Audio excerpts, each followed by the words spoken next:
신약성경 에베소서입니다. 에베소서 2장입니다.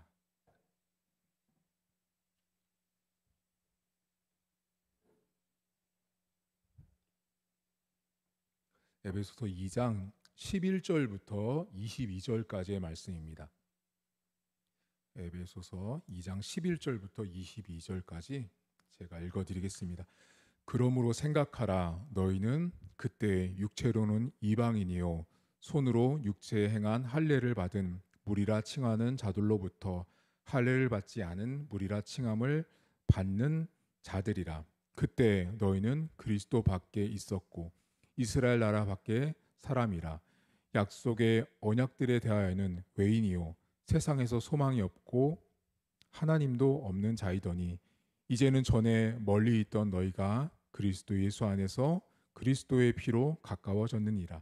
그는 우리의 화평이신지라. 둘로 하나를 만드사 원수된 것 곧 중간에 막힌 담을 자기 육체로 허시고 법조문으로 된 계명의 율법을 폐하셨으니 이는 이 둘로 자기 안에서 한 세 사람을 지어 화평하게 하시고 또 십자가로 이 둘을 한 몸으로 하나님과 화목하게 하려 하심이라. 원수된 것을 십자가로 소멸하시고 또 오셔서 먼데 있는 너희에게 평안을 전하시고 가까운 데 있는 자들에게 평안을 전하셨으니 이는 그로 말미암아 우리 둘이 한 성령 안에서 아버지께 나아감을 얻게 하려 하심이라.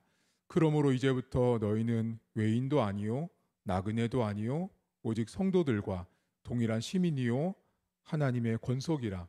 너희는 사도들과 선지자들의 터 위에 세우심을 입은 자라. 그리스도 예수께서 친히 모퉁이 돌이 되셨느니라. 그의 안에서 건물마다 서로 연결하여 주 안에서 성전이 되어가고 너희도 성령 안에서 하나님이 거하실 처소가 되기 위하여 그리스도 예수 안에서 함께 지어져 가느니라. 아멘.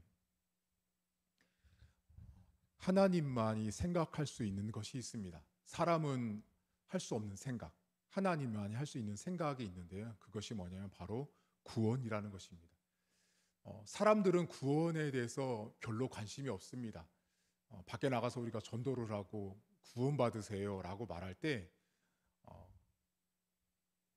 막 신이 나거나 막 흥분되거나 막 기대가 돼서 그 소식을 듣는 사람들은 거의 없습니다.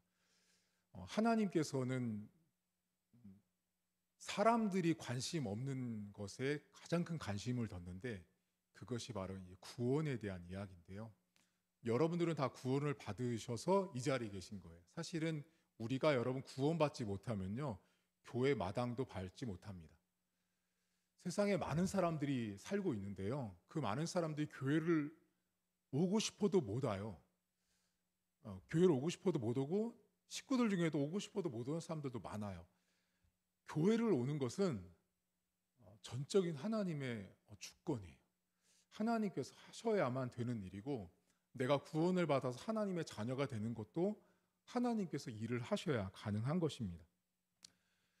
그런데 우리 인생을 보면 구원받기 전과 구원받은 후의 삶이 있어요. 여러분들이 구원받기 전의 모습을 오늘 성경은 그때라고 표현하고요. 구원받은 이후의 삶을 이제는이라고 말해요. 오늘 성경에 보면 바울이 그걸 딱 대조해 놨거든요. 구원받기 전에 그때는 우리의 모습을 말하고요. 구원받은 이후에 이제는 이렇게 말해. 그게 어딨냐면 여러분 12절 보세요. 그때 그게 구원받기 전이고요. 13절 이제는이에요. 그게 구원받은 이후의 모습이에요. 12절과 13절. 자, 그런데 오늘 성경에 보면 바울이 우리가 구원받기 전의 모습을 두 가지로 말해주거든요. 오늘 여러분 읽지는 않았는데 2장에 보시면 2장 2절을 잠깐 보시겠어요? 2장 2절을 거기 보시면 이렇게 나옵니다. 그때 여기도 또 나오죠. 그게 구원받기 전이에요. 그때 너희는 그 가운데서 행하여 밑줄 세상 풍조를 따르고 해요. 세상 풍조를 따르고. 이게 구원받기 전의 모습이고요. 두 번째 모습이 3절에 나오거든요. 전에는 우리도 다 그 가운데 밑줄 육체의 욕심을 따라. 그때 전에는 이거 전부 다 구원받기 전의 모습들이에요. 그러니까 지금 두 가지를 바울이 이야기를 하는데요. 하나는 세상의 풍조를 따라간 거고요. 두 번째는 육체의 욕심을 따라갔다라고 딱 이야기를 합니다. 자, 그러면 세상의 풍조를 따라가는 게 뭘까요? 세상의 풍조를 따라갔다라는 말은 유진 피터슨 목사님은 세상의 방법을 따라했다라고 이야기합니다. 자, 그런데 여기 이 본문에 이 풍조라는 이 헬라어 단어는 아이온이라는 말인데요. 이 말은 어떤 의미가 있냐면 전생에 일평생이라는 뜻이 있어요. 근데 조건이 있어요. 단순히 일평생 전생애가 아니라 전생애 동안 인간이 겪어야 될 성공과 실패를 포함한 전생애예요. 자, 그러니까 풍조를 따라갔다라는 말은 어떤 의미냐면 너희가 전 평생을 살면서 인생은 두 가지죠. 성공 아니든 실패예요, 여러분. 성공과 실패 사이가 있던가요, 혹시? 제가 이렇게 물으니까 어떤 학생이 그러더라고요. 재수생이요, 목사님. 아직 대학도 안 갔고 중간에 있으니까 재수생이요 그러는데 뭐 일면은 맞을 수 있겠지만 인생은 여러분 성공 아니면 실패예요. 근데 지금 바울이 이 아이온이라는 말을 쓴 이 풍조라는 말은 뭐냐면 자, 너희가 평생을 살면서 세상에서 성공도 하고 실패도 했어. 그런데 그 성공도 하고 실패도 하는 그 모든 성공을 바라보는 관점, 실패로 바라보는 관점, 그 모든 방법들이 너희는 전부 다 세상 사람과 똑같았다라는 거예요. 그게 세상 풍조를 따라가는 거예요. 자, 그러니까 교회를 다니지만 세상 풍조로 따라가는 기독교인, 저기 대치동에 사는 엄마들 있죠. 저기 대치동 막 강남에 사는 이것도 유튜브로 나가면 안 되는데 나가지만 거기 분들을 비하하는 건 아닙니다. 오해 없길 바라고요. 거기 많이 사는 분들 가운데 내가 교회 집사님이고 권사님임에도 불구하고 세상의 풍조를 따라서 아이의 성공과 실패를 가늠하죠. 분명히 그 아이가 주일학교 학생인데요. 죄송하지만 목사님 자녀를 둔 심지어 사모님도 그런 분들이 있어요. 목사님 자녀임에도 불구하고 성공과 실패를 성경의 관점이 아닌 세상의 풍조를 따라서 해석해 주는 거죠. 이렇게 말입니다. 봤지? 너 이렇게 실패하니까 이렇게 말합니다. 거지 되는 거야. 어른들 그렇게 말씀하시죠. 잘못된 말인 거예요. 세상의 풍조를 따라가는 사람들은 세상에서 바라보는 성공과 실패를 나도 그렇게 바라보는 거죠. 그게 세상의 풍조를 따라가는 사람들이에요. 자, 그럼 여기 두 번째 육체의 욕심이라고 말하거든요. 육체의 욕심은 뭘 것 같으세요, 여러분? 육체의 욕심. 여러분 육체의 욕심이 있으세요, 혹시? 육체의 욕심이 뭐 같으세요? 자기 마음대로 하는 겁니다. 육체의 욕심은 자기 마음대로 하는 거예요. 내가 하고 싶은 대로, 내가 원하는 대로 하는 게 육체의 욕심이에요. 자, 여러분 육체의 욕심을 가장 잘 알 수 있는 날이 언제인지 아세요? 세상 사람들이 육체의 욕심을 아주 흠뻑 만끽하는 날이 있죠. 언제예요? 우리는 주일, 그 사람들은 일요일. 그 사람들은 어떻게 해요? 내가 일주일 내내 일했어. 그러니까 내가 오늘을 즐길 이유가 있기 때문에 내가 오후 12시까지 잘 때까지 깨우지 마. 자기가 하고 싶은 대로 잠을 자고 자기가 하고 싶은 대로 살죠. 그리고 금요일과 토요일 날은 자기가 하고 싶은 대로 술도 마시고 온갖 것을 다 즐기죠. 그게 육체의 욕심이에요. 그러니까 여러분 우리가 교회를 다니기 전에는요. 내가 하고 싶은 대로 다 한 거예요. 생각도 말도 내가 하고 싶은 대로 다 하는 사람이 바울이 두 가지를 딱 말하죠. 세상 풍조, 육체의 욕심. 이게 예수 믿기 전이에요. 근데 이 말을 바울이 다른 말로 바꾸는데요. 5절 보시면요. 우리한테 뭐라고 말하냐면 허물로 죽은 우리라고 딱 말합니다. 그러니까 바울이 지금 앞절에서 이 세상 풍조와 육체의 욕심을 따른 이 모습은 다른 말로 바꿔서 치환을 한 게 뭐냐면 죽은 우리라고 말하거든요. 죽은 우리. 여러분 여기 이 성경 구절 때문에 한국의 많은 장로님들이 뭐 다른 분들도 마찬가지지만 기도할 때 실수를 엄청 많이 하시거든요. 이 본문에 잘 보시면 허물로 죽은이죠. 죽었죠. 그런데 기도할 때 이런 분이 있으시죠. 하나님, 죽을 수밖에 없는 우리를 자, 여러분, 죽을 수밖에 없는 우리라는 건요, 살 가능성이 있는 거예요. 그 언어 안에는. 죽을 수밖에가 아니고요, 죽은 거예요. 이 본문에 따르면 죽었어요. 자, 죽었다라는 건 뭐죠, 여러분? 죽을 수밖에라는 건 뭐냐면 하나님 우리를 죽을 수밖에 없지만 살려주셨어요. 그럼 그 안에는 뭐가 있냐면 내가 뭔가 잘해서 나의 뭔가를 보셨기 때문에 내가 살아났구나가 아니고요. 성경은 우리가 죽었다라고 말합니다. 자, 그럼 죽었다라는 건 뭐죠, 여러분? 두 가지입니다. 이 헬라어 네크로스라는 말은 어떤 의미가 두 가지 의미인데 하나는 반응이 없고요. 두 번째가 인식하지 못하는 거예요. 시체를 생각하면 마찬가지 똑같으세요. 영적인 것도 동일하거든요. 우리가 하나님 앞에 죽었다라는 건 뭐냐면 하나님에 대해서 반응을 하지 않는 거예요.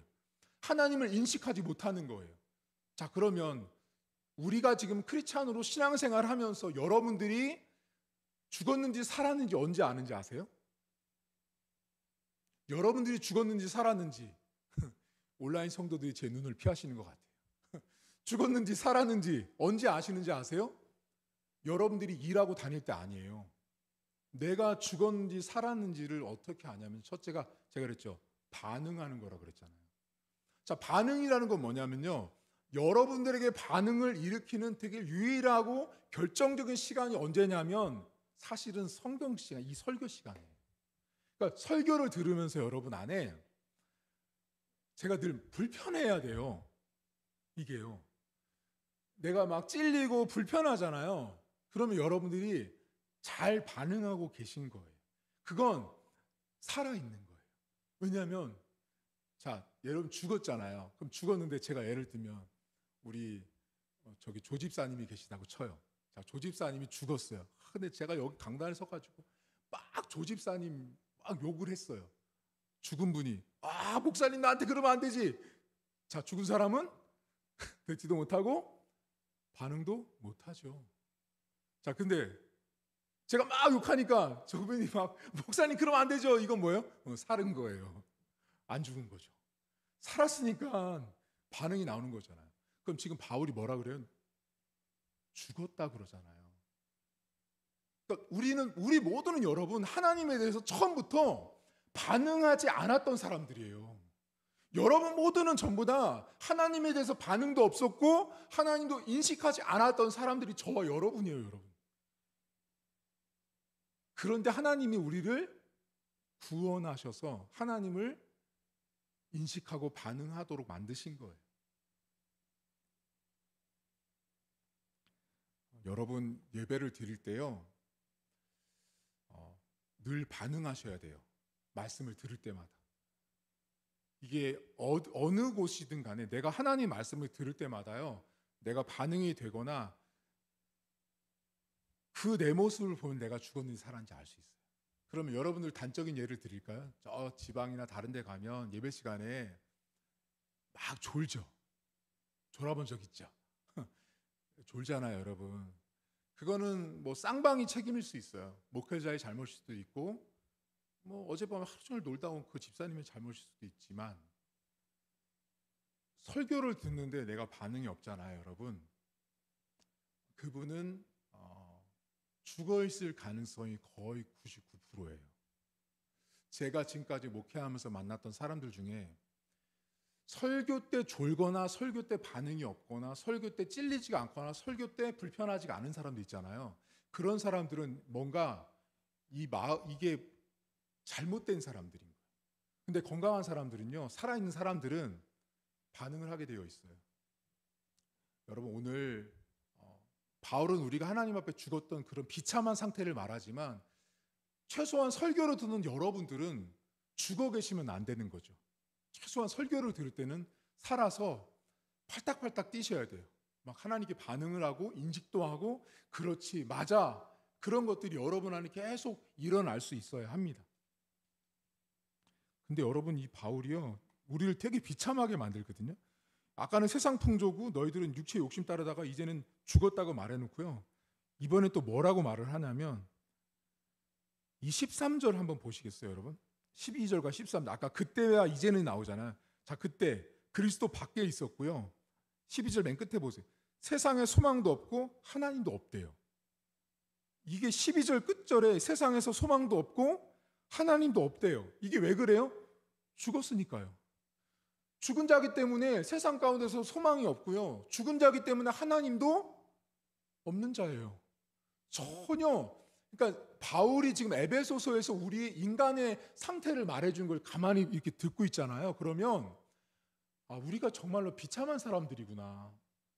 우리가 정말로 하나님의 은혜가 아니면 안 되는 사람이라는 걸 이렇게 많이 보게 되는 성경의 에베소서예요. 지금 바울이 그렇게 말을 해요. 세상에서 소망도 없고 하나님도 없는 자라고 말하면서 13절 뭐라고 말하냐면 전에 멀리 있던 너희들이래요. 멀리 있던. 이게 멀리 있다라는 말이 어느 정도 멀리 있는 것 같아요. 이게 헬라어로 마크란이라는 말이거든요. 이제 저를 보시면 제가 설명을 드릴게요.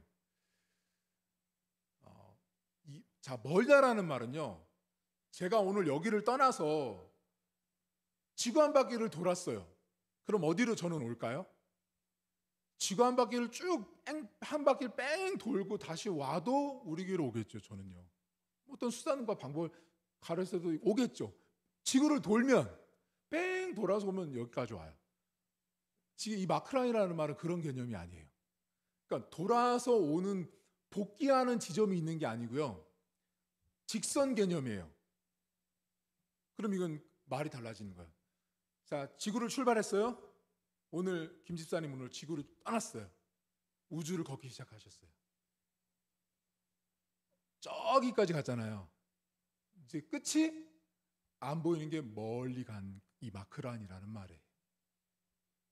자, 그러니 인간과 하나님이 얼마나 멀었는지 아시겠어요? 여러분과 하나님의 사이는요, 단 한 번도 가까운 적이 없어요. 저도 마찬가지, 여러분도 하나님과 우리는 엄청나게 멀었는데 그 먼 거리가 어느 정도냐면 지구를 떠나서 우주를 돌고 돌아도 지구로 다시 못 돌아오는 거예요. 그 정도로 하나님과 먼 사이가 여러분과 하나님 사이, 저와 하나님과의 사이였다라는 거예요. 그렇게 먼 사이였어요, 하나님과. 여러분 지금 하나님과 가까우세요? 여러분 스스로 한번 물어보세요. 내가 지금 하나님과 얼마나 가까운지. 자, 지금 방금 전에 이 마크라이라는 말을 제가 정확하게 설명을 드렸지만 좀 더 좁혀볼게요. 여러분이 하나님과의 관계를 요만큼이라고 생각하신다면요. 그건 여러분 생각이에요. 여러분은 하나님과 관계 요만큼, 하나님 여기 계시 나 요만큼 있다고 생각하시지만 하나님은 이렇게 있다고 생각하시는 거예요. 그만큼 먼 거예요, 여러분. 우리가 하나님과의 관계라는 것 자체가. 그러니까 여러분들이 지금 하나님과의 내가 얼마나 가까운지를 늘 이렇게 가늠하셔야 돼요. 근데 오늘 바울이 뭐라 그러냐면 담이 있대요, 담. 참 이게 심각한 거예요.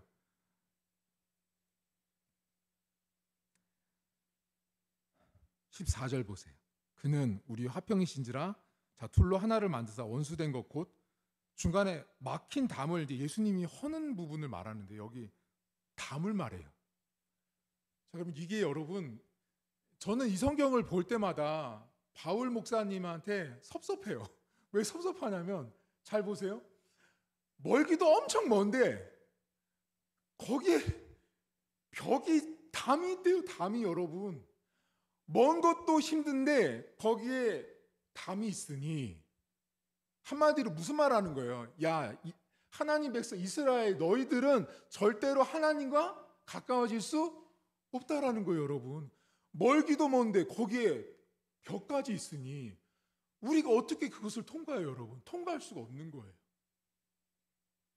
그러니까 지금 바울이 너희들은 세상 풍조를 따라가는 사람들이었어. 너희들은 육체의 욕심을 따라가는 사람들이었어. 죽은 자였어. 근데 지금 뭐래요? 멀어요. 거기에 또 담까지 있어요. 그러니까 지금 에베소서를 이렇게 가만히 읽어보면요, 우리가 참 아무것도 아닌 거예요, 여러분. 인간이요. 사람이 아무것도 아닌 존재고 연약한 존재라는 걸 이 성경을 통해서 알 수가 있어요. 근데 바울이 그런 너희들에게 그리스도께서 이런 은혜를 주셨다는 말을 할 때 이 2장 전체의 핵심이 되는 절이 4절이에요, 여러분. 4절에 보시면 긍휼이 풍성하신 하나님이 우리를 사랑하신 그 큰 사랑으로 인하여 허물로 죽은 우리를 다시 살린 거예요. 제가 먼저 여러분에게 그 죽은 것을 미리 말씀드렸지만 이 에베소서 2장 안에 되게 핵심이 되는 절이 뭐냐면 4절, 긍휼이 풍성하신 하나님이에요. 자, 그러면 지금 성경을 보셨지만 여러분과 하나님 사이는 가까워요, 멀어요? 사실은 멀다도 안 돼요, 여러분. 설명이 안 되는 거리를 갖고 있는 거예요. 하나님과 우리의 거리는 설명할 수 없는 거리만큼 떨어져 있다라는 거죠. 그만큼 떨어져 있는 저와 하나님, 여러분과 하나님과의 그 거리를 지금 바울이 뭐라 그러냐면 거기 중간에 있는 담까지 있었던 걸 다 허무면서까지 하나가 되게 하셨는데 그 조건, 그 이유가 긍휼이 풍성하시대요. 긍휼이라는 말은 여러분 불쌍히 여기고 동정하시는 거예요. 긍휼이 풍성하시다라는 이 말은요 반드시 조건이 있어요. 그것이 뭐냐면 긍휼은 여러분, 자 여러분들은 저를 보면 긍휼하세요? 안 긍휼하세요? 긍휼할 수도 있고 안 긍휼할 수도 있죠. 안 긍휼? 뭐 쉽게 이해하기 편하게 여러분에게 말씀드렸지만 우리가 긍휼하다는 건 뭐냐면 여러분, 제가 집사님을 보고 권사님을 보고 장로님을 보고 목사님과 사모님을 보고 아유 이렇게 해줘야겠구나, 안 됐구나 이렇게 여기는 마음이 불쌍히 여기는 마음이에요. 근데 오늘 성경에 풍성하다라고 말씀하시거든요. 근데 이 말은요 조건이 있어요. 자, 하나님의 긍휼의 풍성과 그 풍성을 받는 여러분과 사이에는 조건이 하나 있는데요. 그게 뭔지 아세요?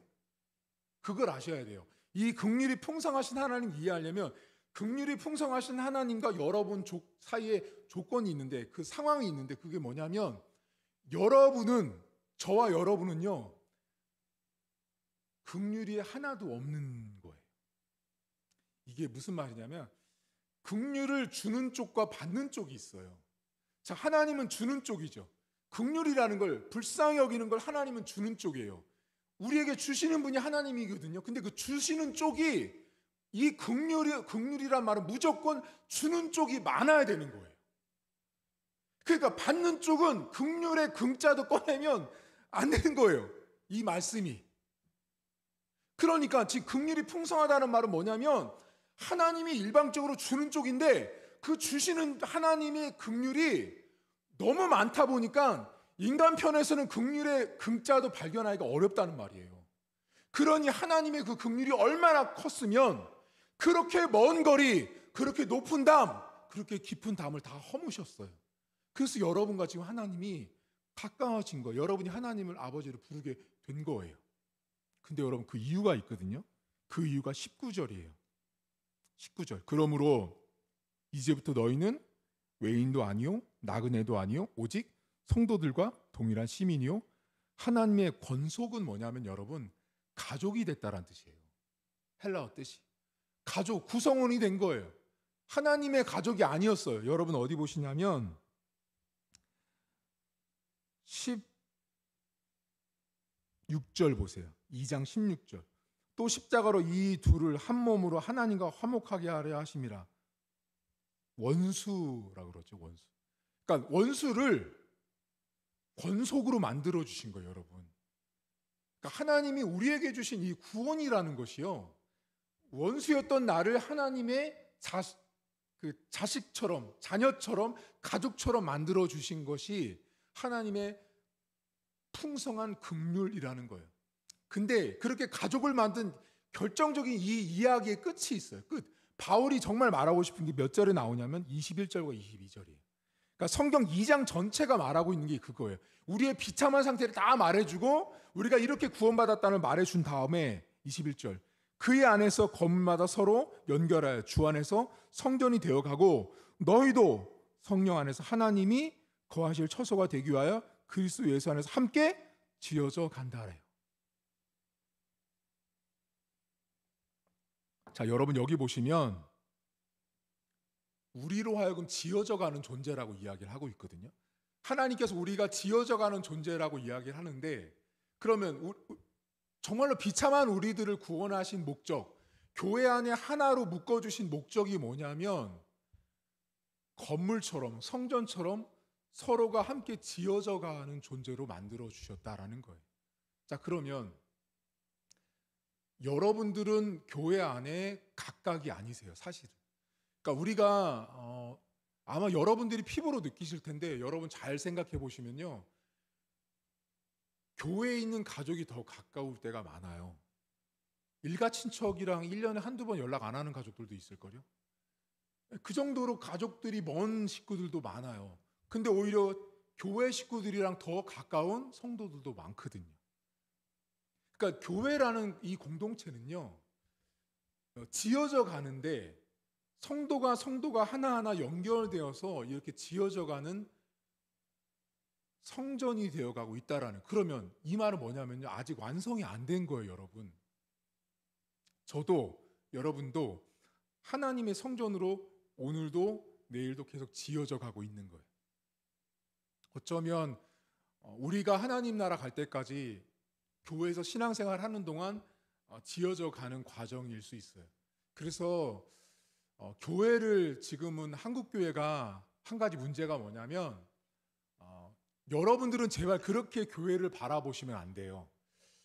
교회를 바라볼 때요, 이렇게 건물로 보시면 안 돼요. 성경이 말하는 교회는요, 여기도 지금 바울이 말하잖아, 서로 지어져 간다라고 말하잖아요. 그러니까 건물이 세워지는 건 의미가 없어요. 건물은 다 사라질 거예요, 여러분. 그러니까 성도들 안에서 성도 한 사람 한 사람이 서로 하나님의 거하실 성전으로 지어져 가고 있는 공동체, 그렇게 모여있는 한 식구가 교회고 공동체라는 걸 인식하는 거, 그게 신앙인이에요. 근데 교회가 많이 왜곡되다 보니까 어떻게 해요, 여러분? 여러분에게 제가 말씀드려 볼까요? 어떤 분이 저기 그 강동구에 있는 아주 큰 교회를 다니신대요. 강동구에 큰 교회가 몇 개 있지만 아주 큰 교회, 통합 측에 있는 교회가 있어요. 자, 그 교회가 몇만 성도가 돼요. 자, 그럼 거기를 다니면 그분의 신앙도 그만큼 큰 거예요? 지금 이게 한국 교회 안에요, 성도들 안에 완전히 성도들을 다, 죄송해요, 배려놨어요. 정말로. 성도들이 다 변했어요. 정말 다 변해버렸어요. 제가 목회자로 볼 때요, 성도들이 모두 다 변해버렸어요. 큰 교회, 삐까번쩍한 교회, 높은 교회, 넓은 교회는요, 거기 다니는 사람들은 신앙이 다 좋을 거라고 생각해요. 여러분, 거기 가면 더 나쁜 사람 많아요. 그런 교회 가면. 제가 말하고 있는 요점은 교회는 건물이 아니에요, 여러분. 교회라는 곳은요, 성도 개개인들이 모여있는 이 공동체, 바울이 오늘 말하는 것처럼 너희가 하나님 안에서, 그리스도 안에서 지어져 가고 있는 존재라는 것들을 기억하는 게 중요해요. 그러면 자, 성도들이 성도들 안에서 서로 지어져 간다라는 건 필요 없는 존재가 없어요. 그럼 우리 교회 성도들 가운데, 자, 우리 교회 성도들 가운데 가장 못된 사람 1등이 누굴 것 같으세요? 만약에 여러분들이 목사님, 교회에서 제일 못된 사람 1등부터 10등까지 차면 어떤 사람들이 제일 못된 사람들이 할 때요, 교회 안에서 가장 못된 사람들이 1등이 뭔지 아세요, 여러분? 구별하는 거예요. 그게 가장 교회에, 제가 보기에 적그리스도예요. 이 시대에. 왜 적그리스도인지 아세요, 여러분? 교회 왔는데도요, 교회 안에서도 계급과 서열과 돈과 재력과 학벌과 지연, 고향이 다 존재해요. 그게 무슨 교회예요, 여러분? 그런 건요, 밖에 나가는 사회단체, 동창회 가도 다 보이는 모습들이에요.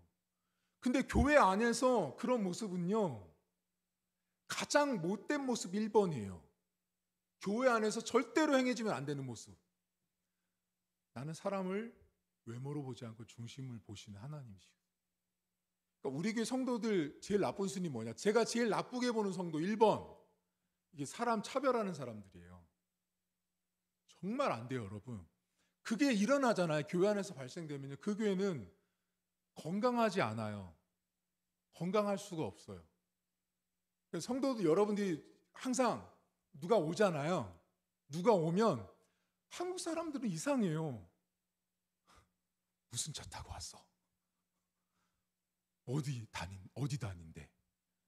야, 자야, 저거 백 보니까 저거 비싼 거 같다. 야, 저 신발 봐. 여러분, 이런 말이요, 이게 교회 안에서 들려진다니까요. 지금 한국 교회 안에서. 그러니까 교회가 문제가 많은 거예요. 교회 와도 끼리끼리잖아요, 여러분. 왜 끼리끼리가 돼요?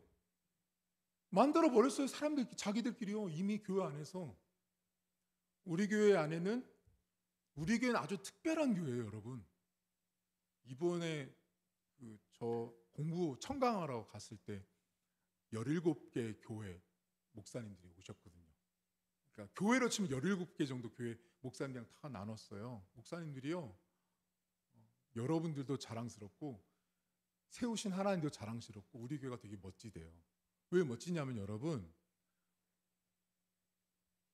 우리 여기 동포분들 계시지만 제가 제일 미워하는 영순이 있어요. 자, 1순위는 서로 이렇게 파 나누고 차별하는 게 1번이고요. 영순이가 있거든요.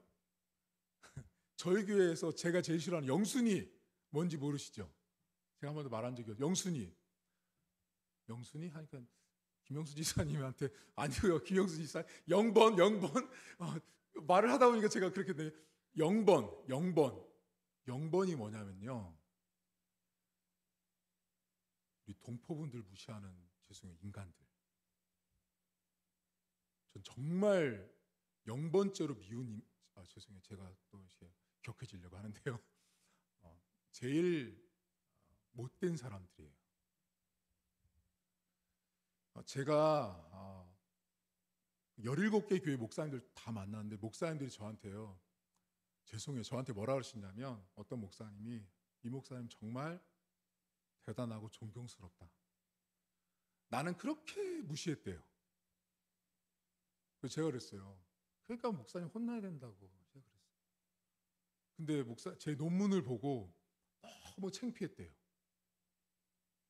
그래서 목사도 저렇게 차별을 하는데요, 성도는 오죽하겠어요, 여러분. 우리 교회 영번은 그거 아셔야 돼요. 우리 교회 가장 VIP 고객은 우리 코리안 차이니스 피플, 동포분들이에요. 그러니까 동포분들 앞에서 이렇게 각 잡으면 혼나는 거예요. 우리 교회에서는 존귀한 분들이에요.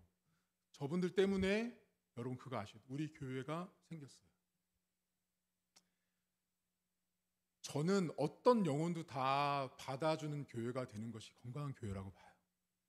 차별 없이, 구별 없이 어떤 사람이든 다 수용할 수 있는 교회. 상처받은 사람이든 못 배운 사람이든 돈이 없는 사람이든 다 수용할 수 있는 그런 교회가 건강한 교회입니다. 오늘 바울이 여러분의 예수 믿기 전과 후를 말씀하셨어요. 전에는 세상 풍조 따라가시고 육체 욕심 따라가셨어요.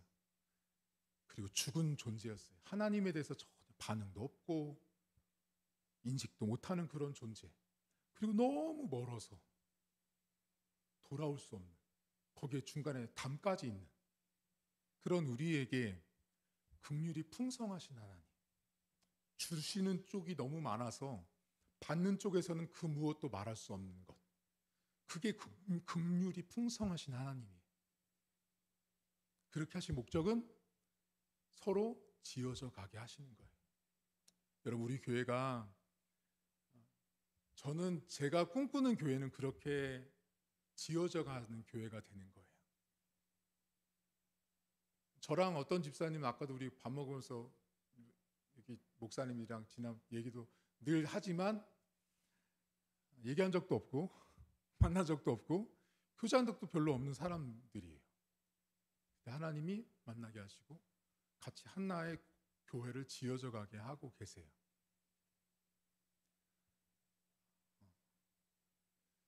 우리 온라인에 계신 우리 성도님들이나 우리 현장에 계신 성도님들 모두가 서로를 귀하게 보셔야 돼요. 자, 0번째 제가 누굴 제일 싫어한다고요? 1번으로 나쁜 사람이 누구라고요? 아셨죠? 그런 일은 교회에서는 발생되면 안 돼요, 여러분. 사람이 오잖아요. 그 사람을 영혼으로 볼 수 있는 눈이 있어야 돼요. 겉으로 입은 옷들 보고 그러면 이미 그 교회는 끝난 거예요. 그 누구도 그 교회에 와서 정을 붙이도 못하고 정착하지 못해요.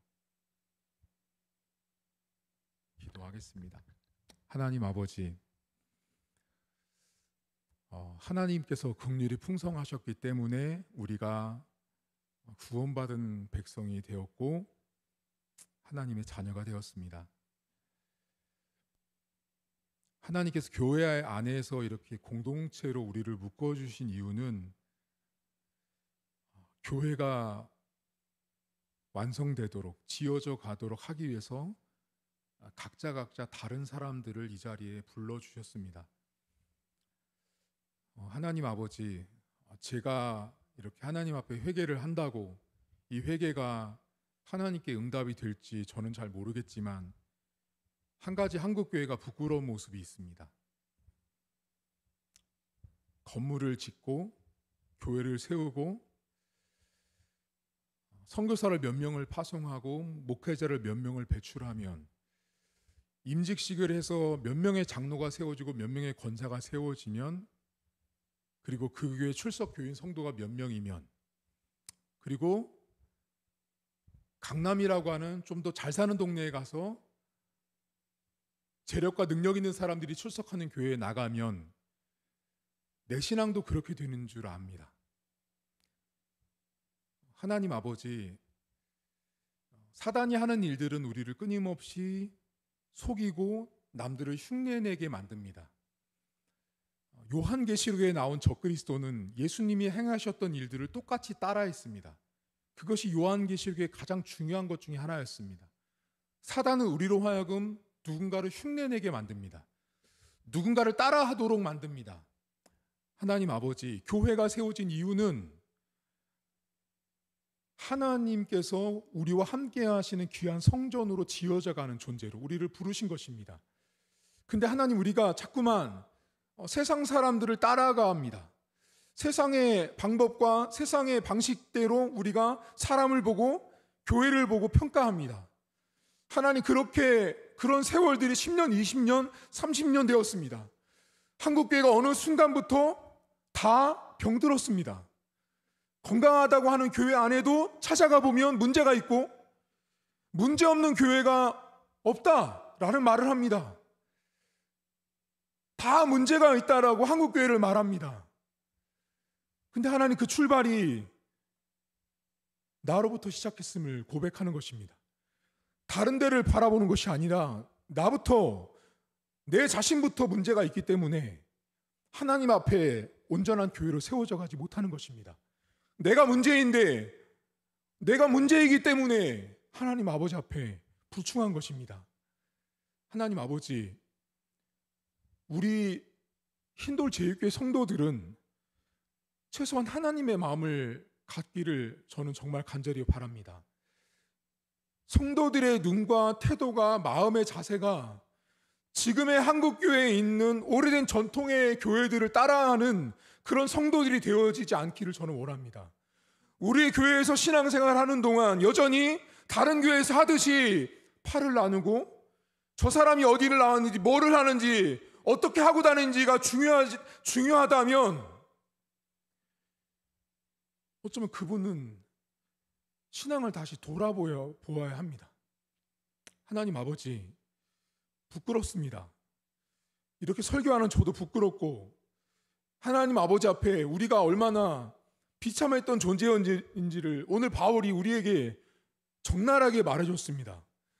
우리가 그런 존재였음에도 불구하고 구원받았고 하나님의 자녀가 돼서 직분 좀 받았으면 교회 안에서 어찌나 그렇게 목이 곧고 어깨에 힘을 주고 사는지, 어찌나 그렇게 하나님 아버지 앞에 교만한지, 어찌나 그렇게 교회가 조금만 커지면 눈에 보이는 것이 없듯이 하나님도 안 보이고 세상도 안 보이고 사람도 안 보이는 눈뜬 맹인으로 살아가는, 영적인 맹인으로 살아가는 성도들이 이 땅에 너무나 많습니다.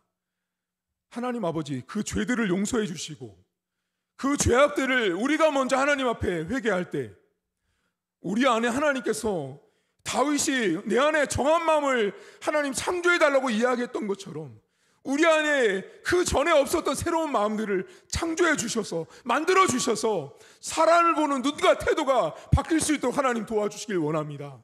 하나님, 우리 교회는 아주 특별한 교회입니다. 어떤 사람들은 이주에서 온 우리 동포들을 무시합니다. 깔봅니다. 함부로 대합니다. 한국의 많은 사람들이 그 죄악들을 범하고 있습니다. 하나님 아버지, 우리가 감히 어찌 그렇게 함부로 할 수 있는지, 어디서 그런 용기가 나오는지, 어디서 그렇게 하나님 앞에 영혼을 가지고 그렇게 하는지, 주님, 우리 교회 성도들만큼은 한 영혼을 귀하게 볼 수 있는 은혜를 하나님 허락해 주옵소서. 어떤 영혼이라도, 그 어떤 사람이라도 귀하게 여길 줄 아는 성도들, 내가 하나님 아버지 앞에 한 사람으로, 한 영혼으로 존귀하게 구원받은 것처럼 그 어떤 영혼도 우리 동북뿐만 아니라 필리핀 분들, 베트남 분들, 미얀마 분들, 북한에서 오신 탈북민들까지 한국에 있는 이주민 모든 분들이 얼마나 소중한 분들인지를 깨닫게 하시고, 그 모든 영혼들을 위해서 이 땅에서 이방인으로 살면서 그 많은 서러움 가운데 살았지만 하나님의 위로하심이 그들 안에 있도록 하나님 인도하시길 원합니다. 우리가 오늘 바울처럼 말하는 것처럼 우리도 하나님 앞에 이방인이었습니다. 이방인이었던 나를 하나님의 자녀 삼아주시고 하나님 백성 삼아주셨는데, 우리가 하나님 너무나 교만했고 너무나 우쭐하며 조금만 더 성장한 이 모습 가운데 우리 안에 있는 연약한 지체들을 바라보지 못했음을 용서하시고, 우리 교회는 작은 자들, 미천한 자들, 연약한 자들, 긍휼을 베풀어야 하는 자들에게 온 마음과 정성을 쏟을 수 있도록 하나님 도와주시옵소서. 하나님 아버지, 우리 교회 성도들은 한 사람 한 사람 지어져가는 존재들입니다. 한 영혼 한 영혼을 귀히 볼 수 있도록 도와주시고, 그 어떤 사람도 무시할 수 없습니다. 그 어떤 사람도 함부로 대할 수 없는 것입니다. 모든 영혼들을 존귀하게 보는 우리 온 성도들 될 수 있도록 하나님 축복해 주옵소서. 이 시간 남아서 하나님 우리 개인 기도할 때 응답하시고 축복하시고 하나님 만나는 귀한 시간 될 수 있도록 하나님 역사해 주시옵소서. 이제는 우리 주님 예수 그리스도의 은혜와 하나님 아버지의 살아계심과 성령의 위로 고통 충만하심의 역사가 긍휼이 풍성하신 그 하나님께서 우리를 한 몸 되게 하시고 하나 되게 지어져 가게 하시는 그 주님 믿고 나가는 우리 사랑하는 성도들 머리 위에 이제로부터 영원토록 함께 있을지어다. 아멘.